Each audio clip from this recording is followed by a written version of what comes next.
处。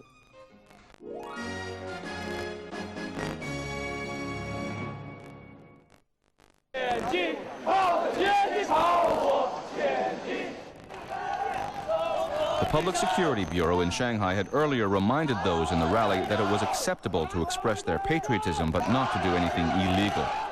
The Japanese consulate had warned Japanese people in Shanghai to stay away from the crowds. Despite the violence and vitriol on the streets of China, President Hu Jintao and Japanese Prime Minister Junichiro Koizumi do meet shortly thereafter on the sidelines of the Bandung Conference in Jakarta. Caused tremendous damage and suffering. What prompts the get-together is a rare public apology from Koizumi for Japan's wartime atrocities. Japan squarely faces these facts of history in a spirit of humility and with feelings of deep remorse and heartfelt apology always engraved in mind. President Hu tells Koizumi to back up his words of remorse with action, saying Japan has deeply hurt Asian people by breaking its commitment on certain historical issues. Also on the sidelines of Bandung, South Korea's Prime Minister and North Korea's #2 leader have reportedly agreed to restart their stalled inter-Korean dialogue.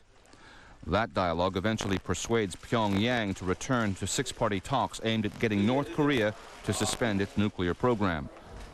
Those talks resume on July 26th after a lull of 13 months, and just months after Washington branded North Korea as an outpost of tyranny. America's softer approach was key to bringing Pyongyang back to the negotiating table. The United States has absolutely no intention to invade or attack the DPRK, and we remain prepared to speak with the DPRK bilaterally in the context of these talks. Bilateral talks do happen in August, but the six-party talks are deadlocked after 13 full days of negotiation.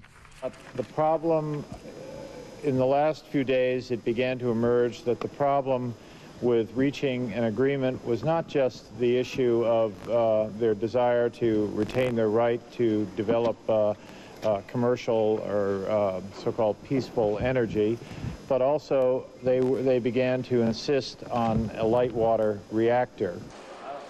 Talks resume on September 13th and end 6 days later after repeated delays on an agreement. North Korea agrees to end its nuclear program in return for security and economic and energy benefits. But one issue remains unresolved. Should North Korea be allowed to produce electricity with nuclear reactors? That question haunts negotiators when talks resume in November, which end with little sign of progress. The United States, China, Russia, Japan, and South Korea all agree the North's demand for a civilian nuclear reactor shouldn't be granted until its other atomic programs are dismantled. Washington also won't give aid in return for a temporary freeze. All sides have agreed to meet again, but no date is set. There are also moves to a final peace deal among India, Pakistan and China in 2005. And the Chinese Communist Party and the Taiwanese opposition parties also make moves for a lasting peace across the Taiwan Strait.